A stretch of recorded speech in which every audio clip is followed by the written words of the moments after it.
True Martial World, Bab 198. Judul, Peningkatan Kekuatan. Laporkan ke tetua. Yi Yun ragu-ragu saat dia menghitung waktu dalam pikirannya. Berapa lama waktu yang dibutuhkan untuk melapor ke tetua? Oh, kenapa kamu bertanya? Wang terkejut sesaat. Tetua kota surgawi semuanya tinggal di dalam menara Dewa Pusat dan banyak dari mereka berada dalam pelatihan tertutup. Di level Wang, dia harus melalui birokrasi yang pasti akan memakan waktu. Oh, ini dia. Aku katakan sebelumnya bahwa aku harus berurusan dengan sesuatu. Bisakah aku pergi dulu sekarang? Yi Yun tidak mau menunggu apa-apa di sini. Dia masih ingat penilaian botakin yang ditetapkan sebulan lalu. Awalnya, Yi Yun sepenuhnya fokus pada persiapan yang dibutuhkan untuk memetik ramuan primordial agar tepat waktu untuk hari Yin lunar. Akibatnya, dia mengajukan permohonan selama 7 hari terus-menerus memetik herbal dan dia berencana untuk menghentikan penilaian tersebut. Namun, penangkapan dan penyerapannya dari ramuan primordial berjalan mulus dan dia kembali 3,5 hari lebih awal. Oleh karena itu, Yi Yun berpikir bahwa dia bisa datang pada waktunya untuk penilaian. 2 jam waktu kultivasi di Wilderness Divine Hall bernilai 1000 rune sisik naga. 100 atau 2 rune sisik naga baik-baik saja, tetapi kehilangan rune sisik naga 1000, Yi Yun akan merasakan kerugian. Meskipun dia akan menerima hadiah yang lumayan karena menyerahkan ramuan primordial, tetapi di kota Tai'ah Divine, setiap sumber daya dibeli dengan rune sisik naga, jadi dia harus menyimpan setiap rune. Apa masalahnya? Wang bertanya pada Yi Yun. Pada saat ini, apa yang lebih penting daripada ramuan primordial? Yi Yun menjelaskan penilaiannya kepada Wang. Setelah mendengar ini, Wang membentak dengan tidak senang, ini hanya 2 jam waktu kultivasi. Aku juga bisa menghadiahimu. Tetua bahkan mungkin ingin bertemu denganmu kali ini. Ketika Yi Yun mendengar ini, dia sangat gembira. Terima kasih, Sis Wang. Awalnya, aku mendengar rumor bahwa Sis Wang itu picik, tapi sekarang jelas rumor itu tidak benar. Lihat, karena Sis Wang menghadiahiku waktu kultivasi 2 jam, akan sia-sia jika tidak menerima hadiah dari instruktur Qin juga. Jika tetua ingin melihatku, maka apapun yang aku lakukan, aku akan segera menghentikan semuanya dan bergegas ke menara Divine Pusat. Tidak ada yang akan ditunda, bukan? Yi Yun pandai mengeksploitasi orang. Dia menerima tawaran Wang dan dia tidak ingin menyia-nyiakan instruktur Qin. Dia berhasil mendapatkan 4 jam waktu kultivasi sekaligus, yang bernilai 2000 rune sisik naga. Wang tidak bisa berkata-kata. Di masa lalu, dia tidak mengira bahwa anak ini licik. Tetapi setelah dipikirkan lebih lanjut, jika tetua memanggilnya, apakah dia datang dari kantor atau dari halaman sekolah, jaraknya hampir sama dan tidak akan ada banyak penundaan. Adapun hadiahnya, karena Wang mengatakan demikian, dia tidak bisa menariknya kembali. Bagaimanapun, Yi Yun telah membawa kembali ramuan primordial. Bukankah kontribusi sebesar itu bernilai lebih dari hadiah bonus dari waktu kultivasi 2 jam di Wilderness Divine Hall? Aku akan memberimu 15 menit. Selesaikan semuanya dengan cepat. Wang berkata dengan kaku, tetapi cara dia memandang Yi Yun, dia memiliki rasa penghargaan yang tidak terselubung padanya. Akun Yi Yun mungkin tampak seperti itu semua keberuntungan, tetapi dari penilaiannya pada saat itu dan panah yang dia tembak menggunakan persepsinya, itu tidak bisa dijelaskan dengan keberuntungan. Jika bukan Yi Yun dan itu orang lain, orang itu akan berubah menjadi idiot oleh ginseng ungu yang surga, yang membuatnya menjadi panen kosong dan juga membuang-buang kesempatan emas. Terima kasih, Sis Wang. Yi Yun tersenyum dan berbalik, berlari menuju halaman sekolah. Pada saat ini, di halaman sekolah 10 mil jauhnya, kelompok pemuda instruktur Qin sedang menjalani penilaian mereka. Naiklah, menancaplah. Sekelompok pemuda energi berteriak seperti sedang panas. Seorang pemuda gagah memegang primal arrow. Pembuluh darah dahinya muncul dan dengan teriakan nyaring, dia memasukkan primal arrow ke dinding tungsten ungu dengan susah payah. Ding! Dengan suara logam yang keras, panah primal arrow hampir tidak masuk ke dinding tungsten ungu. Meski agak goyah, masih tertancap. Dalam penilaian hari ini, sekitar setengah dari 100 anggota dapat memasukkan 1 panah primal ke dinding tungsten ungu. Hasil ini sangat berbeda dari bulan lalu. Alasan pertama adalah setelah sebulan, orang-orang ini telah menjadi sangat dewasa. Alasan kedua adalah, sebulan yang lalu, para pemuda ini baru saja memasuki Wilderness Divine Hall dan melakukan lompatan katak sejauh 5 km dengan beban, yang membuat mereka kelelahan. Tapi hari ini, mereka semua dalam kondisi prima. Saudara Kui, bagus sekali. Itu anak panah kedua. Seseorang berteriak. Pemuda gagah yang memasukkan primal arrow tidak lain adalah Zhou Kui. Dia adalah orang dengan kekuatan terkuat di antara 100 orang. Cukup mudah bagi Zhou Kui untuk memasukkan panah primal pertama, tetapi panah kedua terbukti lebih sulit. Selanjutnya, itu adalah panah ketiga, yang merupakan panah paling kritis. Dengan memasukkannya, dia akan mendapatkan waktu kultivasi 2 jam. Jika dia tidak bisa memasukkannya, maka semuanya akan terlempar keluar jendela. Zhou Kui memompa dirinya sendiri. Dalam sebulan terakhir ini, dia telah bekerja di bengkel besi, menempa logam puluhan ribu kali. Telapak tangannya telah kasar berkali-kali. Semua itu untuk membuktikan dirinya sendiri. Hari ini, terlepas dari apakah dia bisa memasukkan panah primal ketiga, Zhou Kui merasa bahwa dia adalah pemenang, karena dia telah mengalahkan dirinya yang sebelumnya. Saat Zhou Kui menarik napas dalam beberapa kali dan bersiap untuk mengambil panah primal ketiga, seseorang menjerit. Bukankah itu Yi Yun? Mendengar suara itu, semua orang berbalik. Tidak jauh dari halaman sekolah, seorang pemuda berpakaian linen berjalan mendekat. Rambut pemuda ini berantakan dan bajunya sobek. Dia terlihat sangat menyedihkan. Ini tentu saja hasil dari memetik ramuan primordial. Ketika Divine Hellion Beat meledak, gelombang kejutnya juga mempengaruhi Yi Yun. Setelah dia selesai menyerap esensi ramuan primordial, dia bergegas kembali ke kota Tai'ah Divine dan dia tidak punya waktu untuk membereskan. Bocah pemetik ramuan ini baru saja kembali. Oh, melihat Yi Yun, instruktur Qin sedikit mengernyit. Tapi dia menyadari bahwa tingkat kultivasi Yi Yun telah meningkat. Sebulan yang lalu, dia berada di tahap awal alam Purple Blood, tapi sekarang, dia berada di tahap tengah alam Purple Blood. Instruktur Qin, murid Yi Yun melapor. Yi Yun memberi botak Qin hormat standar militer Tai'ah Divine kerajaan. Kamu terlambat 1 jam. Instruktur Qin menatap tajam ke Yi Yun. Hanya tatapan ini yang membuat banyak rekrutan menjadi lemas. Maaf, instruktur. Sebelumnya, ketika aku pergi untuk memetik tumbuhan, aku tidak punya waktu. Yi Yun mencoba menjelaskan. Ketika orang banyak mendengar ini, mereka tidak bisa menahan tawa.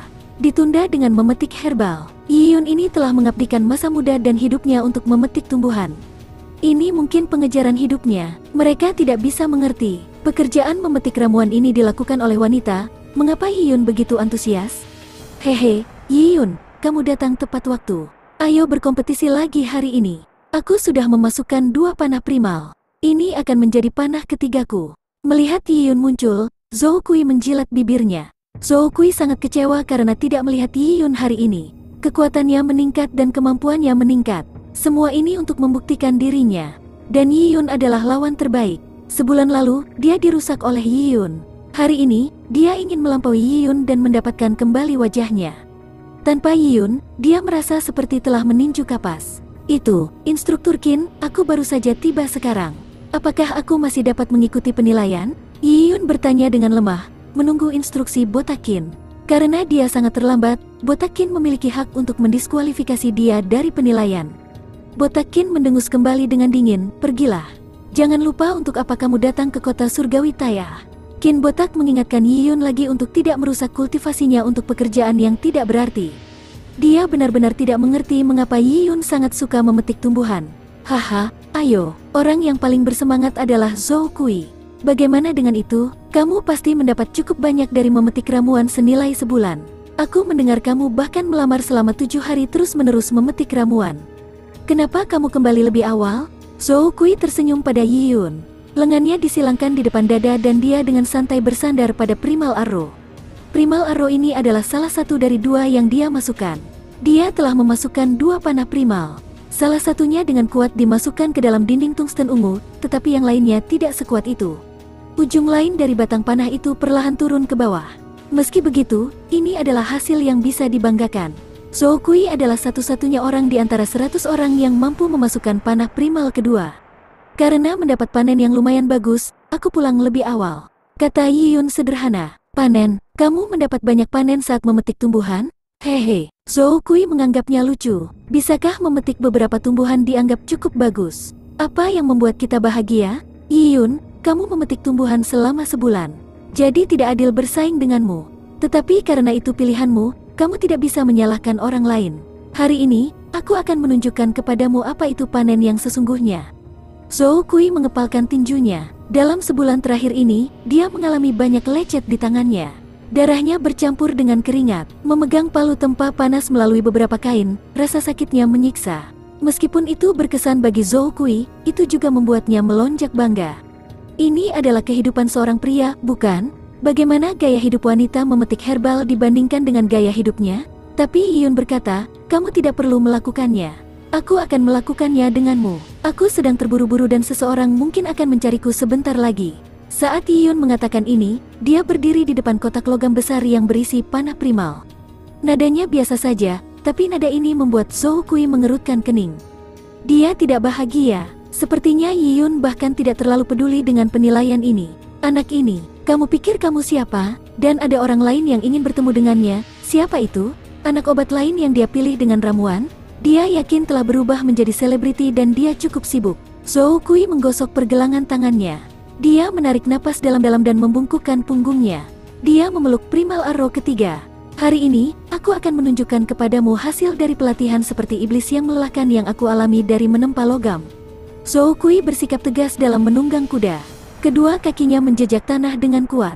Dengan tubuh bagian bawahnya stabil, dia menyerahkan kekuatannya dari tulang punggung ke bahu lalu ke lengannya. Ototnya membengkak, dengan urat demi urat muncul. Saat dia hendak berteriak untuk mengangkat Primal Arrow ketiga, dia mendengar suara dang yang memekakkan telinga. Dia hampir menghela nafas. Apa masalahnya? Zhou Kui berbalik dan matanya membelalak. Di belakangnya, sebuah Primal Arrow tertanam kuat di dinding tungsten ungu. Ujung batang panah masih bergetar. Itu bukan karena itu tidak stabil, tapi karena daya yang dimasukkannya terlalu besar. Itu tidak memiliki tempat untuk membuang energinya dan karena itu hanya bisa bergetar untuk menghilangkannya. Getaran ini bisa melukai siapapun yang mendekat. Primal Arrow telah dimasukkan setidaknya sedalam 3 kaki. Apa? Zhou Kui tercengang. Panah ini dimasukkan oleh Yiyun. Bagaimana dia melakukannya dengan begitu cepat? Dia membutuhkan setidaknya 10 detik atau lebih untuk memasukkan panah. Waktu yang dibutuhkan untuk mengambil anak panah itu sangat memakan waktu karena dia harus mengumpulkan kekuatannya. Tapi sekarang, dia baru saja membungkukkan punggungnya dan dia bahkan belum mengangkat panah. Namun Yiyun sudah selesai memasukkan panah. Yiyun sudah mulai menggerakkan panah primal kedua di dalam kotak logam besar. Dan di sekitar Yiyun ada sekelompok pemuda, dengan mulut ternganga, dalam keadaan tak bernyawa. Mereka baru saja melihat dengan mata kepala sendiri bagaimana Yiyun, dengan menggunakan kedua tangannya, mengangkat panah primal pertama seolah-olah dia sedang mengangkat balok kayu. Itu terlihat sangat mudah. Kemudian, sambil memegang panah Primal Arrow, dia menyerang ke dinding tungsten ungu dan seperti kebab yang miring, dia memasukkan panah itu ke dalam dinding. Dari awal sampai akhir, Yiyun tidak goyang sekali sambil memegang panah. Stabil, cepat, kuat, orang-orang masih tertegun dan sebelum mereka bisa pulih, Yiyun sudah mengambil panah primal kedua. Energi Yiyun beredar di tubuhnya. Aliran energi hangat yang berasal dari menyerap ginseng ungu yang surga melonjak ke seluruh tubuhnya. Karena dia sudah menembus tahap pertengahan Purple Blood, menggunakan semua kekuatannya untuk memasukkan panah primal tidak membuatnya kelelahan. Itu bahkan memberinya perasaan yang menyenangkan. Tapi saat dia berpegangan pada panah primal kedua, Yiyun tiba-tiba berhenti. Oh, sepertinya ada aliran energi yang tidak harmonis. Ketika dia menggunakan seluruh energi tubuhnya, Yiyun merasa bahwa meskipun kekuatan yang diberikan kepadanya oleh ramuan primordial sangat besar, itu seperti kuda tanpa kendali yang membuatnya sulit dikendalikan. Dia selalu menggunakan teknik kultivasi, tinju tulang naga rib naga untuk mengontrol energi tubuhnya, tapi dia perlahan-lahan menemukan bahwa tinju tulang naga rib naga memiliki beberapa kekurangan. Energi ramuan primordial terlalu kuat. Karena tinju tulang harimau rib naga adalah teknik kultivasi sebelum alam Purple Blood, itu menjadi lebih tidak memadai. Ketika Yiyun berhenti, itu membuat kerumunan tidak bisa berkata-kata. Sulit untuk mengangkat Primal Arrow. Karena berat Primal Arrow, lengan mereka akan terasa seperti patah. Karena itu, begitu mereka mengangkatnya, mereka akan buru-buru memasukkan panah untuk menghemat energi. Tak satu pun dari mereka akan seperti Yiyun, yang memegang panah dalam jeda, seolah-olah dia merenungkan makna hidup. Ini terlalu sombong. Saat orang-orang memikirkan hal ini, seolah-olah Yiyun tiba-tiba tercerahkan. Tanpa ragu-ragu, dia memegang Primal Arrow kedua dan menyerang dinding tungsten ungu. Dang, dengan suara keras kedua, Primal Arrow kedua dimasukkan dengan kuat. Sekali lagi, kepala panah itu dimasukkan sedalam lebih dari 3 kaki dan ekornya bergetar hebat. Tidak jauh, bahkan botak Qin cukup tercengang dengan pemandangan ini. Apa yang anak ini lakukan? Dia jelas telah memetik herbal selama sebulan, bagaimana kekuatannya meningkat begitu banyak? Meskipun itu ada hubungannya dengan dia menerobos ke tahap pertengahan Purple Blood, tapi ada sedikit perbedaan antara tahap awal dan tahap tengah. Itu tidak bisa menghasilkan peningkatan kekuatan yang begitu besar. Botak Qin memiliki tingkat kultivasi tuan manusia, tetapi melihat Yiyun, dia tidak tahu. Panah kedua, itu masih mudah. Petik 2, hati orang-orang gemetar. Kekuatan Yiyun telah membuka celah di antara mereka, celah lebar 18 jalan. Yiyun menjilat bibirnya dan sangat gembira. 1000 rune sisik naga ini pasti mudah didapat. Yiyun dengan santai mengusap pergelangan tangannya. Dia membungkuk dan menyentuh primal arrow ketiga. Dia tidak mengambil istirahat dan melakukan semuanya sekaligus. Lagi, dengan teriakan yang jelas, tangan Yiyun dengan stabil mengangkat primal arrow. Dengan merasakan aliran energi di dalam tubuhnya, dia masih bisa merasakan perasaan tidak harmonis itu. Namun demikian, itu tidak mempengaruhi daya ledak Yiyun. Panah ketiga, masuklah. Dengan teriakan, darah Yiyun mendidih di dalam nadinya. Energi ramuan primordial menyembur keluar seperti gunung berapi yang meletus. Pada titik ini, Yiyun bisa merasakan energinya mencapai klimaks. Dia tidak sabar untuk melampiaskannya. Dengan primal arrow di tangannya, dia mengirimkan seluruh kekuatan tubuhnya ke primal arrow dan menikamnya dengan seluruh kekuatannya. Dang, suara gaduh merobek langit, bahkan dinding tungsten ungu sedikit bergetar. Primal arrow ketiga ini dengan paksa dipaku ke dinding. Ekor panah itu bergetar begitu cepat hingga membentuk bayangan. Anak panah ini masuk lebih dari 4 kaki. Dibandingkan dengan 2 anak panah sebelumnya, ini lebih dari 2 kali lebih kuat. Pemuda di sekitarnya tercengang. Apa? Kekuatan semacam itu? Bagaimana bisa? Yiyun, yang berada di depan mereka, adalah binatang kuno humanoid. Zhou Kuilinglung. Sentimen luhur yang sebelumnya melonjak di hatinya telah lenyap. Pernyataan maskulin yang dia persiapkan saat menang kini menjadi lelucon. Bukankah Yiyun memetik tumbuhan? Seseorang dapat meningkatkan sebanyak itu hanya dengan memetik herbal? Di antara kelompok ini, beberapa menempa logam sementara yang lain adalah rekan sparring. Mereka melewati bulan yang sulit. Mereka menderita nyeri otot karena berulang kali mengayunkan palu tempa, yang mengakibatkan telapak tangan melepuh dan berdarah, atau mereka yang merupakan rekan tanding, yang dipukuli dengan serius. Setelah diberi obat, mereka harus berdiri untuk dipukuli lagi. Melalui kerja keras mereka berhasil menyelamatkan beberapa rune sisik naga. Mereka menggunakannya untuk menukar relik dan ramuan di pagoda 10.000. Harus dikatakan bahwa relik dan ramuan kota surgawi Tai'ah jauh lebih baik daripada yang mereka makan di rumah. Kemajuan mereka terlihat jelas, tapi dibandingkan dengan Yiyun, itu benar-benar inferior. Siksaan untuk dibandingkan, sampah dibuang jika dibandingkan. Bagaimana kekuatanmu meningkat begitu banyak? Bagaimana mungkin? Zhou Kui tidak bisa mempercayainya. Dalam sebulan terakhir, dia tidak mengendur sama sekali, namun dia tidak bisa dibandingkan dengan Yiyun yang pergi ke pegunungan untuk memetik tumbuhan. Yiyun tersenyum. Dalam sebulan terakhir ini, bukankah setiap detik berarti? Selain memetik tumbuhan, dia mengenakan 200 kuali di Flowing Mercury Gone setiap hari. Dia naik dan turun gunung ramuan, melatih kekuatan dan gerakannya. Ketika dia kembali pada malam hari, dia akan bermeditasi sampai pagi. Dia tidak pernah berbaring di tempat tidur untuk tidur.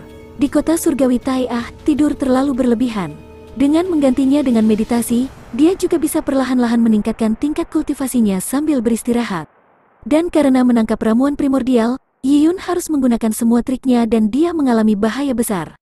Di bawah bahaya ekstrim dan berbagai kesulitan, dia mengambil 1 dari 1000 kesempatan itu dan dia mengambil kesempatan yang tidak ada yang mengira mungkin. Bisakah ini dibandingkan dengan hanya memegang palu tempa atau melakukan pemukulan saat sparring? Tentu saja, Yiyun tidak mengatakan semua ini. Dia menyeringai dan berkata kepada Zhou Kui, ini semua karena...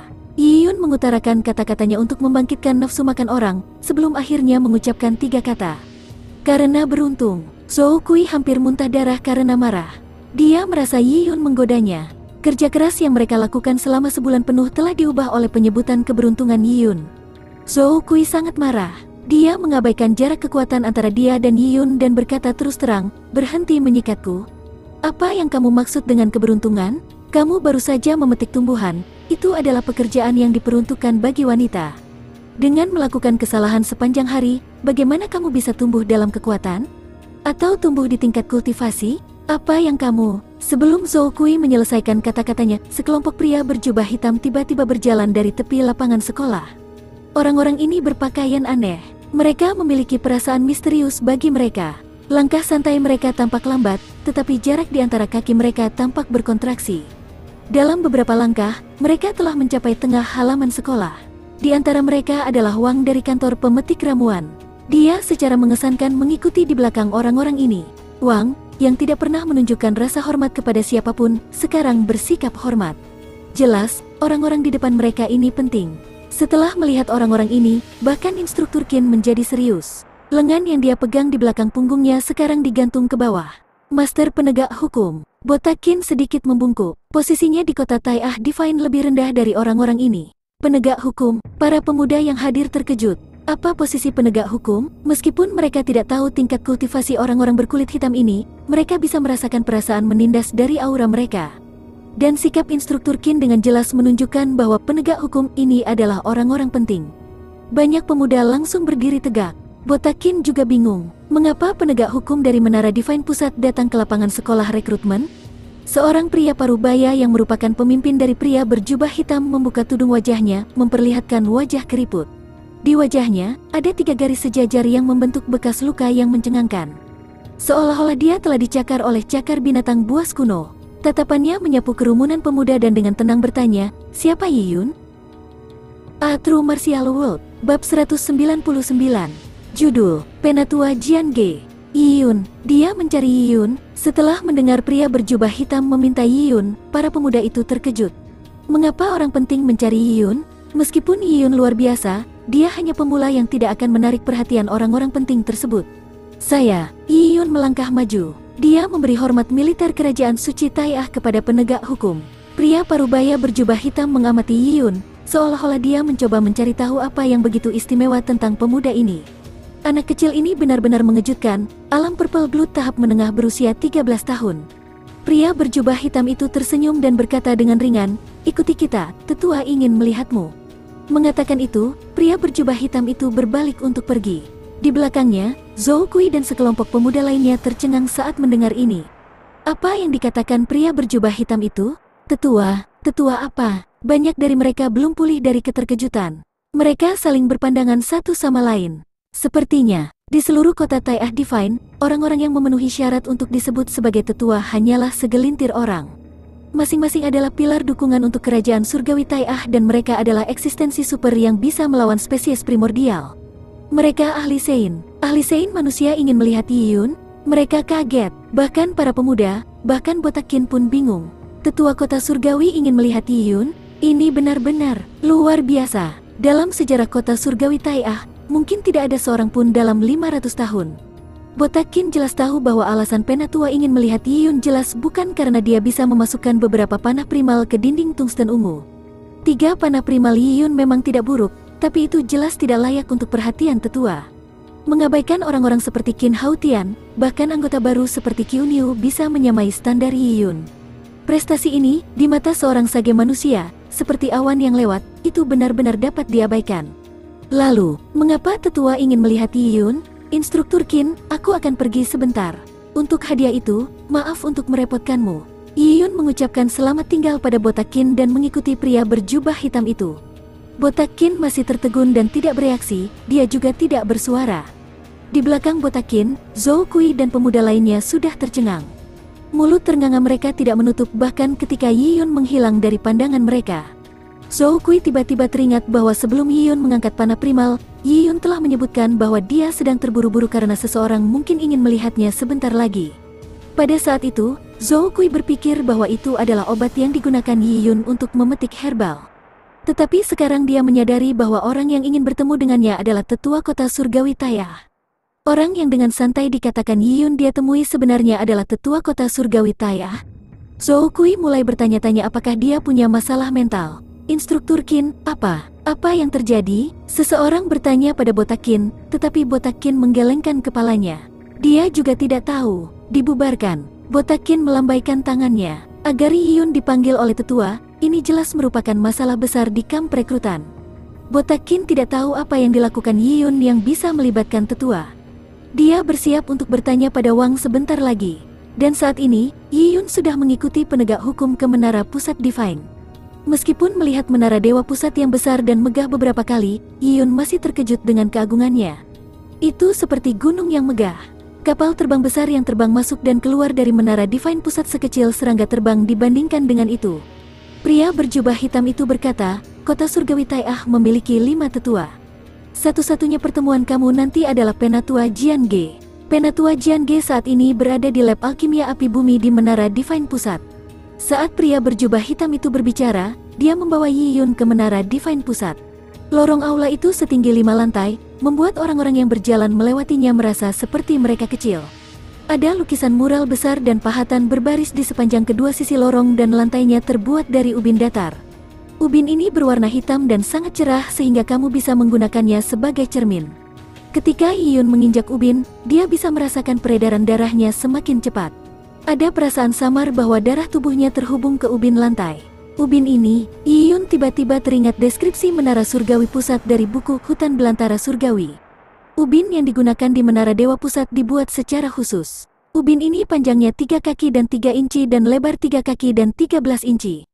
Ubinnya halus dan sekeras baja. Mereka memiliki nama khusus, Beast Blood Midnight Tiles. Tengah malam digunakan untuk menggambarkan kegelapan ubin, sedangkan darah binatang digunakan karena setiap ubin disemprot dengan darah binatang kuno sebelum ditempatkan ke dalam tungku.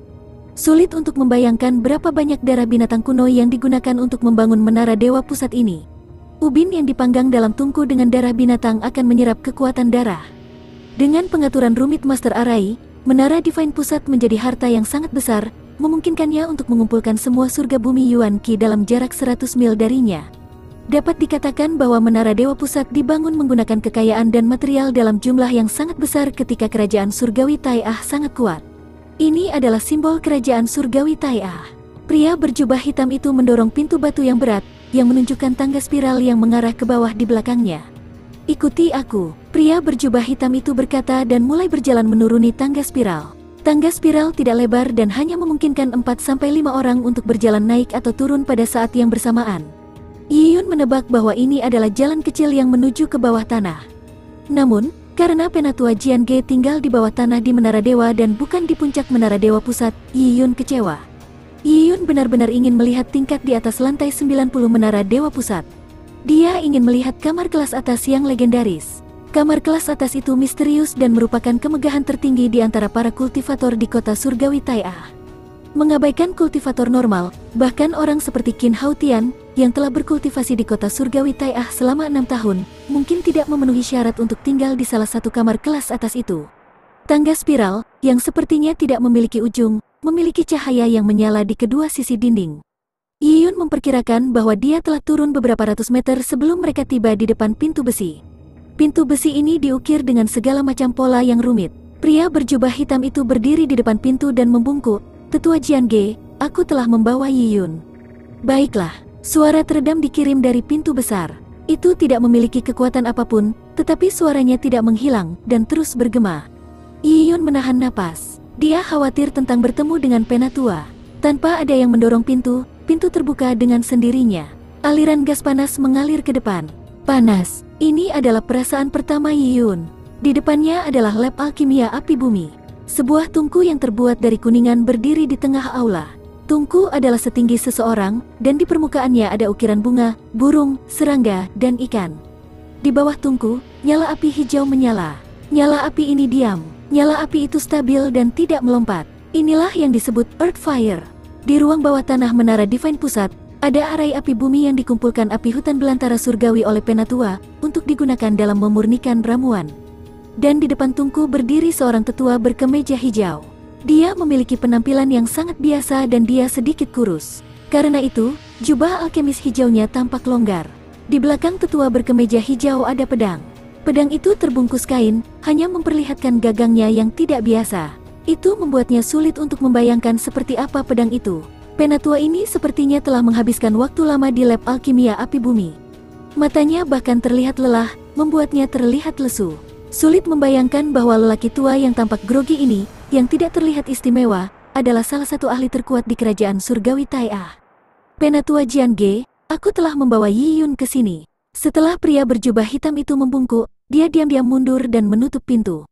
Tiba-tiba, hanya ada Yiyun dan tetua berkemeja hijau yang tersisa di lab alkimia. Yiyun menahan napas. Dia mengatakan pada dirinya sendiri untuk tetap tenang, tapi tetap saja, jantungnya berdebar lebih cepat. Dia telah melihat banyak binatang kuno yang kuat di masa lalu, tetapi ketika menghadapi mereka, Yiyun tidak takut. Namun, di depan tetua ini, meskipun tetua tidak melakukan apa-apa dan tampak lesu, Yiyun masih merasakan tekanan yang luar biasa. Dia seperti manusia yang terperangkap dalam sangkar dengan harimau buas. "Kamu adalah Yiyun?" Tetua berkemeja hijau dengan ringan bertanya. Mata yang awalnya setengah tertutup tiba-tiba terbuka, mencerminkan sosok Yiyun di pupil hitamnya. Seolah-olah dia sedang melihat cermin, Yi Yun bisa dengan jelas melihat dirinya melalui pupil mata tetua. Yi Yun segera menegang. Dia merasa bahwa matanya menatap ke dalam dirinya. Setiap inci daging dan darahnya, dantiannya, organnya, 360 titik akupunturnya, 12 meridian reguler dan 8 meridian khusus semuanya sedang dipindai oleh tetua. Mata surga, Yi Yun merasakan getaran di dalam hatinya. Dia berharap dia bisa menghentikan detak jantungnya. Tapi kenyataan bertentangan dengan keinginannya, dan jantung Yi Yun mulai berdetak lebih cepat. Di dalam hatinya, kristal ungu berdenyut bersama dengan jantungnya. Telapak tangan Yi Yun mulai mengeluarkan keringat. Purple Crystal tidak bereaksi terhadap pengamatan tetua berkemeja hijau itu. Tapi, ketika pemindaian tetua berkemeja hijau menyapu kristal ungu, dia tidak berhenti. Penatua berkemeja hijau dengan hati-hati mengukur Yi Yun beberapa kali dan dia melihat melalui Yi Yun luar dalam. Tetapi bahkan setelah mengamati Yi Yun beberapa kali, dia masih tidak mendeteksi keberadaan kristal ungu. Akhirnya, tetua berkemeja hijau itu menarik inderanya. Beberapa detik yang singkat membuat Yi Yun merasa seperti sedang dalam perang besar. Itu sangat melelahkan, itu jauh lebih melelahkan daripada menangkap ginseng ungu yang surga. Penatua berkemeja hijau menatap Yi Yun dengan heran, "Kamu telah membentuk bola mata surga?" Karena indera penatua berkemeja hijau itu tajam, fakta bahwa Yi Yun telah membentuk bola mata surga secara alami tidak bisa lepas dari matanya.